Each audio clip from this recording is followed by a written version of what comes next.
You know, usually when we think about a country being, like, genuinely happy, we picture sunshine. Oh, definitely. White sand beaches, that sort of thing. Right. A laid-back tropical breeze, maybe a hammock strung up between two palm trees. It's just, it's effortless. Yeah, it's like a climate-induced joy. The geography is basically doing all the heavy lifting for your mental health. Exactly. The environment just hands you relaxation on a silver platter. Yeah. But then, you look at Denmark. Right, which is the complete opposite. I mean, we were talking about freezing winters here. Yeah. Dark, oppressive gray skies Mm. that stretch on for, like, months at a time. Oh, yeah, and biting sideways winds coming right off of Baltic Sea. And yet, year after year, they consistently top the global happiness charts. It's honestly the ultimate paradox. It really is. They didn't just stumble upon happiness in a welcoming environment, you know? Right. They had to intentionally engineer it, out of pure necessity, really, Yeah. out of the freezing cold. It's a sort of manufactured resilience. When your environment is fundamentally hostile for half the year, happiness just becomes a survival strategy. Yeah, it becomes a structural mandate rather than just a happy accident. Exactly. Well, welcome to the Deep Dive. Today, we are trying to decode the actual cultural DNA of Denmark. We've got this massive stack of sources, cultural notes, historical records, geographic data covering 4 really distinct regions of the country. And we are moving way past those glossy, generic headlines about the world's happiest country. Right, because we want to look at the actual mechanics of how this culture functions for you today.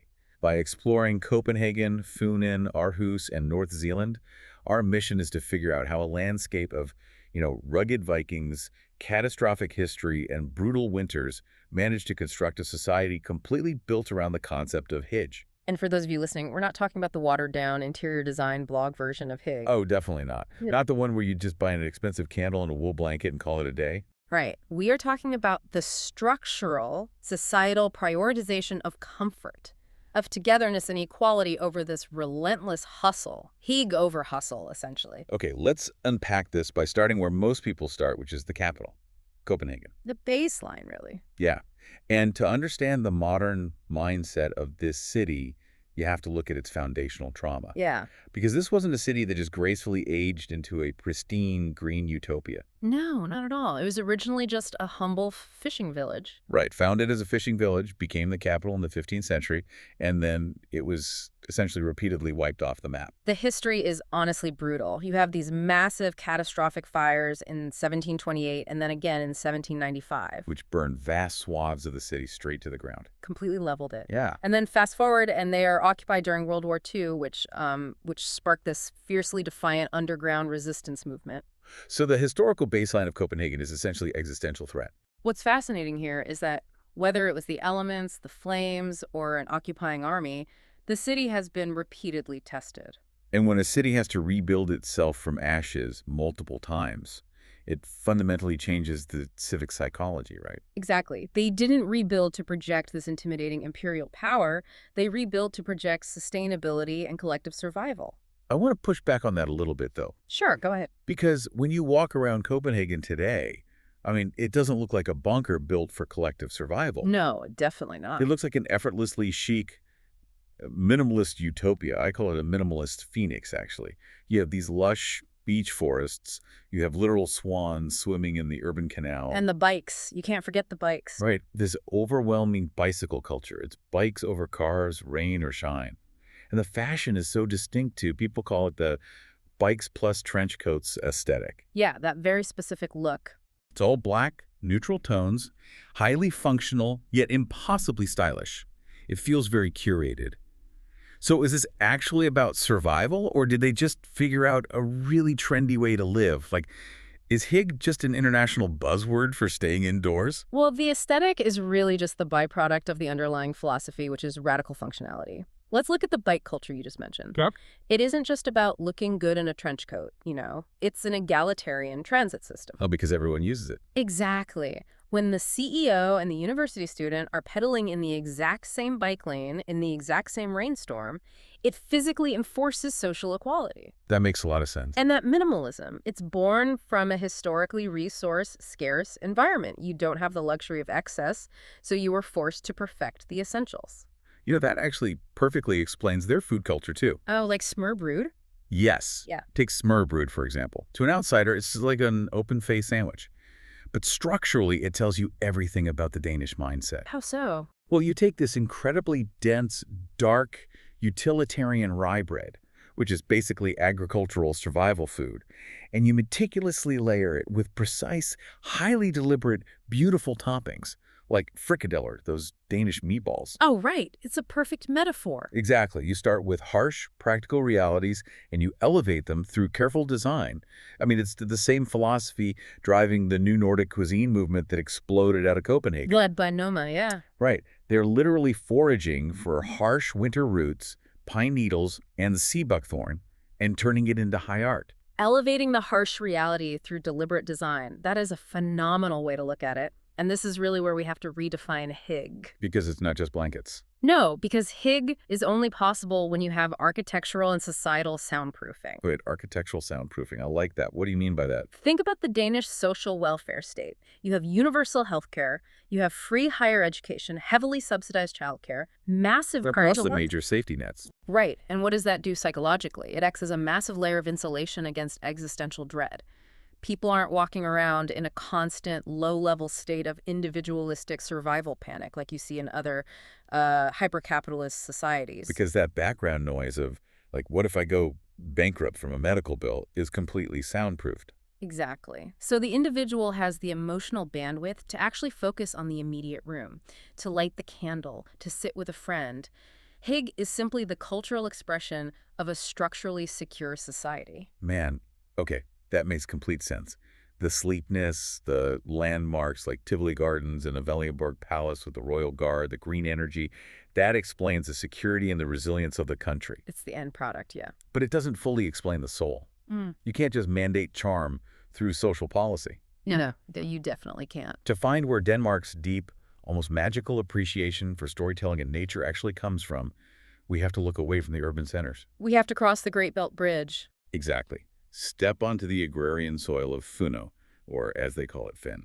And Funen is the third largest island in the country, and I mean, the shift in atmosphere is immediate. It's totally different. You are leaving the sharp lines of urban minimalism and entering what they call Denmark's Garden Island. It is just defined by rolling hills, expansive apple orchards, and this very heavy agricultural identity. The coastal gulls, the beach forests, even the food shifts, right? It's very heavy on fresh dairy, pork dishes like flæskesteg, and that famous Iblekij apple dessert. Oh, yeah.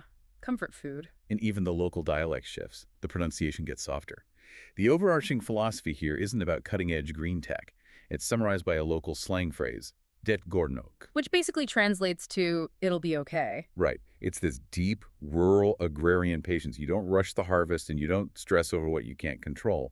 And the cultural anchor of this entire island is the city of Odense. Because that is the exact soil that produced Hans Christian Andersen back in 1805. And you just cannot understate the impact of Hans Christian Andersen on the Danish psyche.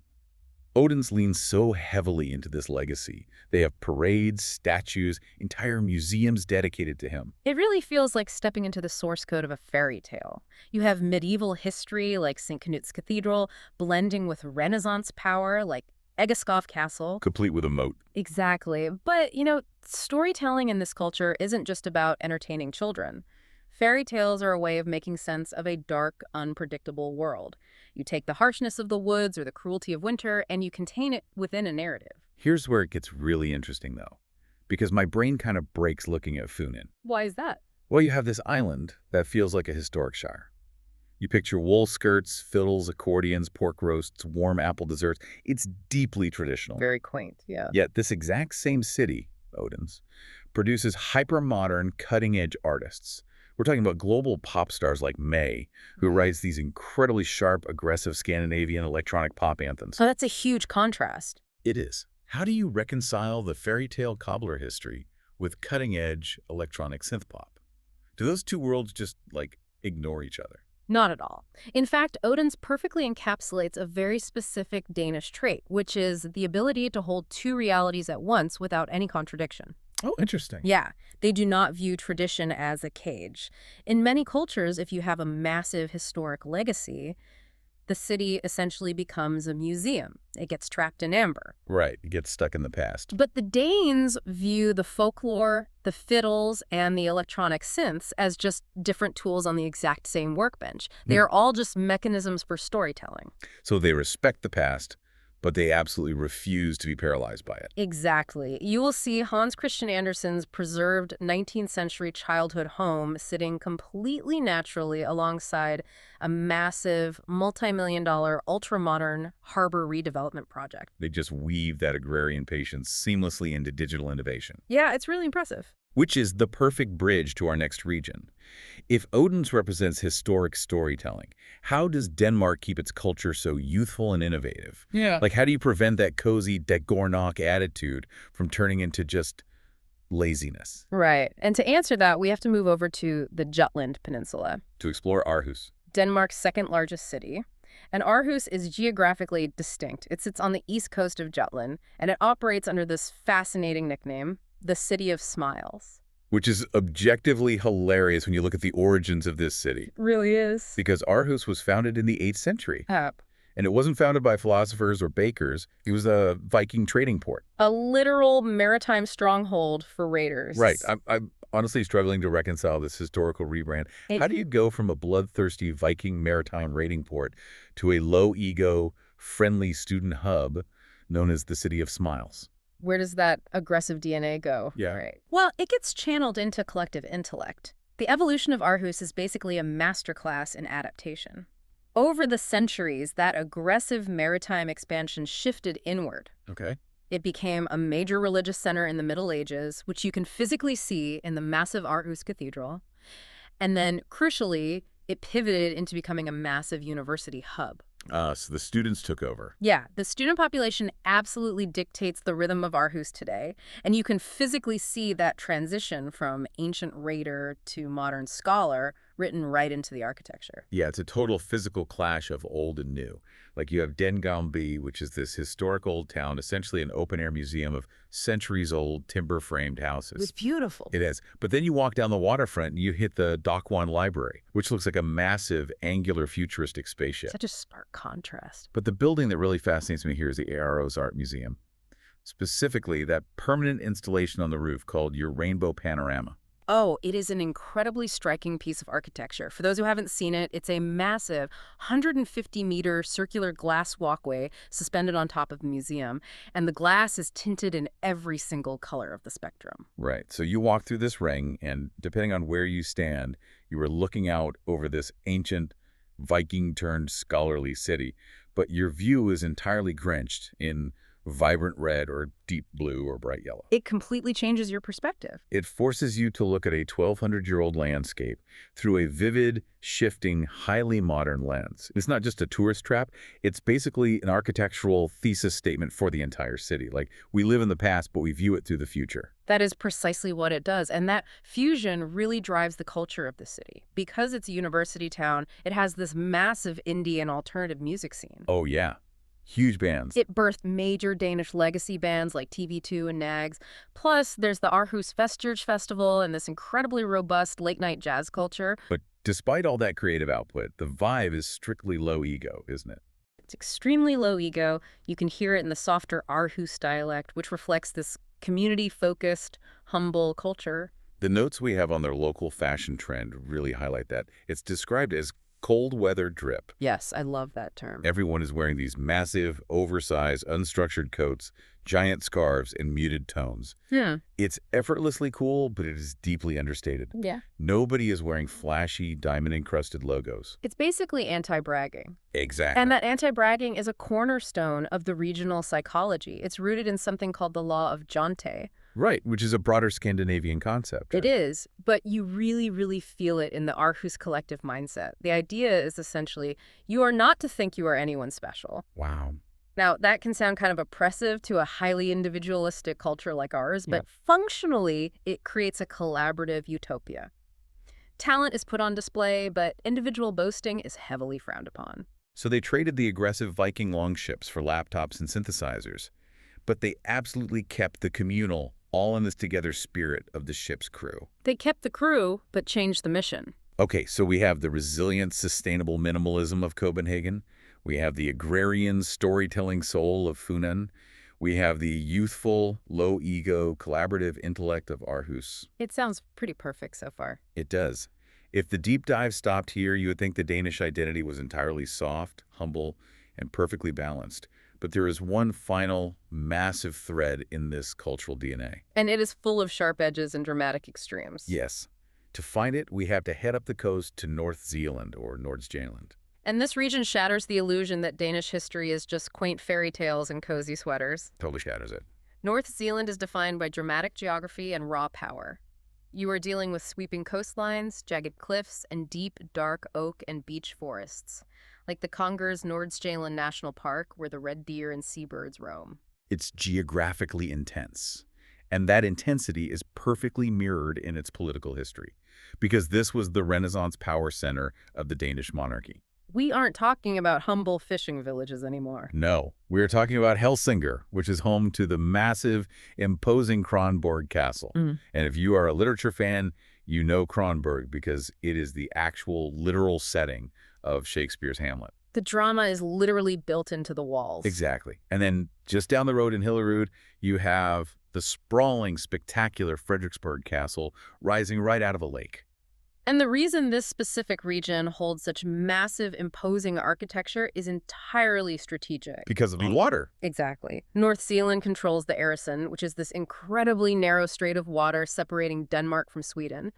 For centuries, the Danish crown controlled this bottleneck, allowing them to tax every single ship entering or leaving the Baltic Sea. Wow. Every single ship. The wealth generated from that choke point was just astronomical, and it funded these awe-inspiring, intimidating fortresses. This wasn't about Hij at all. No, this was about projecting imperial dominance to the rest of the world. Right. And you can still feel that dramatic, slightly chaotic energy in their regional traditions today. Take Fastelavn, for example. Oh, yes, the barrel hitting. Right. It's a holiday that occurs just before Lent.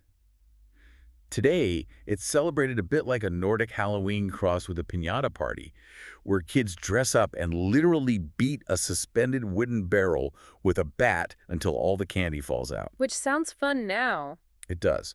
But historically, they used to put a live black cat inside that barrel to ward off evil spirits. Which is incredibly dark. Thankfully, they use candy now. But the tradition of violently smashing a barrel to banish the dark winter spirits is intense. It is literally a ritualized confrontation with the darkness. And you see it again with Sankt Hansaf and their midsummer celebration. Right, they don't just have a quiet picnic. No, they gather on those dramatic, windy coastlines right by the Dark Sea, and they light massive, towering bonfires. It's an ancient, primal act of pushing back the darkness together. And the modern artistic output of this region reflects that exact same heavy, visceral energy. While Aarhus is producing smooth jazz and indie pop, North Zealand has produced massive, heavy rock and metal bands like Volbeat. Alongside these very haunting, traditional string folk storytelling songs about sailors drowning at sea. It is a landscape that absolutely demands intensity. You cannot survive on that jagged coast by being overly soft. No, you really can't. But this brings us to the ultimate question of this deep dive. So what does this all mean? How on earth do we reconcile this? It's a lot to pull together. It is, because we spent the first three regions talking about equality, simplicity, bicycle lanes, and this deeply ingrained modern vibe of low-ego community. Right. How does that understated, peaceful Hij coexist with massive Renaissance, royal flexing, Shakespearean tragedy, and heavy metal coastal energy? Isn't North Zealand a complete contradiction to the Danish brand? If we connect this to the bigger picture, it's not a contradiction, it's the counterweight. The counterweight. Yes. North Zealand is the anchor that prevents the Danish identity from floating away into pure, naive idealism. You need the extremes to appreciate the comfort. Oh, that makes sense. The imposing stone castles, the dark tragedy of Hamlet, the crashing waves, the freezing winds, these represent the harshness and the heavy history of the real world. But the genius of the modern Danish culture is how they choose to interact with that harshness today. They don't ignore it, but they don't let it rule them either. Exactly. They repurpose it. How so? Give me an example. Well, think about those massive royal forests we talked about, the ones that used to be exclusive hunting grounds for absolute monarchs. Today, they are national parks where families go for summer beach biking. Right. Think about those imposing coastal trade routes where warships used to patrol. Today, that's where local communities gather with their neighbors to sing around midsummer bonfires. So they take the dramatic, the intimidating, and the freezing, and they actively wrap it in Hidge. They neutralize the historical and climatic hostility of their environment through deliberate togetherness. They wrap the harshness in Hig. Wow, that actually perfectly synthesizes this entire journey for us. When you lay all these sources out on the table, you realize that Denmark's identity isn't a monolith at all. No, not even close. You don't get the happiest country on earth by just having one good idea. It is a highly complex, carefully engineered tapestry. It is a precise formula. Right. To build that world-renowned societal happiness, you absolutely need the sleek, sustainable, structural resilience of Copenhagen to keep the people secure. But you also need the agrarian, fairy tale patience of Funen to give the culture a soul. You need the youthful, low-ego evolution of Aarhus, where Viking raiders transformed into collaborative scholars to keep the culture moving forward. And finally, you demand the dramatic, heavy coastal history of North Zealand to keep the society grounded in reality. And all of these vastly different, contrasting pieces are bound together by a shared love of dense rye bread, minimalist design, and an unwavering commitment to prioritizing human comfort over relentless hustle. The ultimate lesson here is that a culture is not defined by having a perfect, easy environment handed to them. It is defined entirely by how the people actively choose to respond to the environment they have. Because happiness here isn't passive. No, it is a highly engineered defense mechanism. And for you listening, that is a very real practical takeaway that you can pull into your own life today. Yeah. Because you do not need to pack up and move to a freezing Scandinavian country to tap into this framework. Definitely not. You can embrace that fun and mindset of det går nog. It'll be okay when your daily grind starts to spiral and you need to invoke some agrarian patience. You can actively make the choice to build your own architectural soundproofing. Yeah, it can be as simple as putting your phone in another room, turning off the relentless influx of bad news, lighting a lamp, and just being intensely present with the people sitting next to you. It is the active daily choice to engineer your own comfort, taking agency over your immediate surroundings to foster peace, rather than waiting for peace to miraculously find you in a chaotic world. Which brings us right back to where we started. We talked about how the Danes didn't just find happiness on a sunny beach. They manufactured it out of the freezing winds, the harsh Viking eras, and the catastrophic city fires. They engineered the world's most comforting society through their architecture, their storytelling, and their social design. So we want to leave you with a final thought to mull over today as you go about your routine. Look closely at your own life. Look at the climate of your daily schedule. Right. If an entire nation can look at a freezing, dark, historically brutal landscape and actively decide to redesign it into an engine for human happiness, what harsh environmental factors in your own daily life could you actively redesign to manufacture your own daily peace? What does your personal Higgs strategy look like when the Baltic winds of your own life start blowing? Something to think about the next time you put on a heavy coat and step out into the cold. Thanks for diving deep with us today.